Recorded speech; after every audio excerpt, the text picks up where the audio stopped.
As tempting as it might be to say that Jurgen Klopp just needs to get to the end of the campaign and then rip up his side, the Reds still have plenty to play for this season. Starting with the Merseyside derby on Monday night, has a period in which it faces some big teams and big matches, including that looming double-header with. For the game with, then, Klopp has a couple of big selection decisions to make, not just with getting the victory at Anfield in mind, but with the run of fixtures to come as well. Can finally unleash $45 million weapon as return creates new Jurgen Klopp tool. Jurgen Klopp tweak has helped his favorite playmaker amid major Cody Gakpo boost those big calls are in defense and midfield, with attacking duo and Roberto Firmino unlikely to come straight back into the team from the start, even if they are back in contention after injury in defense. What would it say about and Joe Gomez if they were to be left out here, assuming that Virgil van Dijk is not fit enough to come in, with the huge clash with just around the corner? Neither Matip nor Gomez played well against Wolves, but the only other available centre-half, Nat Phillips, is a player that has been available for some time, with no club tempted enough to make a serious transfer move early enough for to cash in.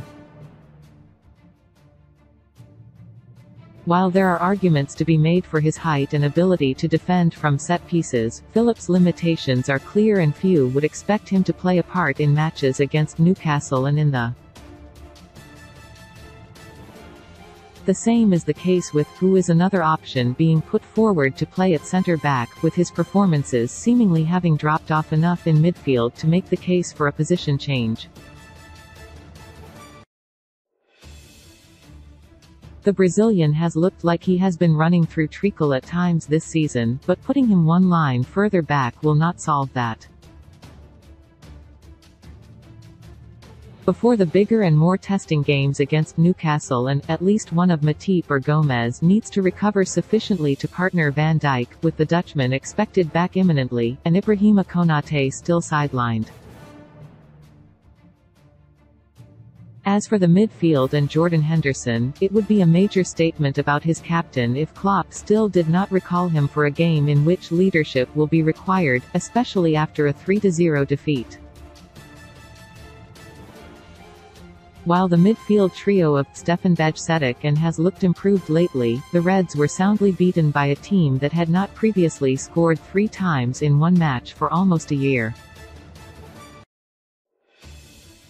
It was not all the fault of the midfield, of course, but it is a sign that something is still not right.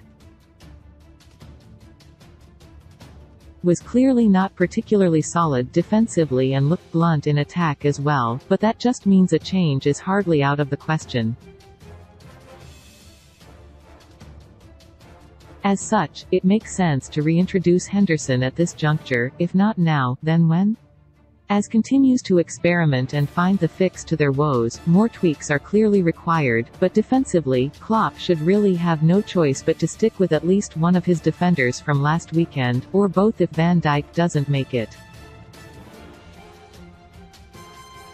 Qatar back on the table for takeover as Jose Mourinho fights for FSG free transfer. Wildcard Jurgen Klopp successor named amid struggles as boyhood fan called ideal.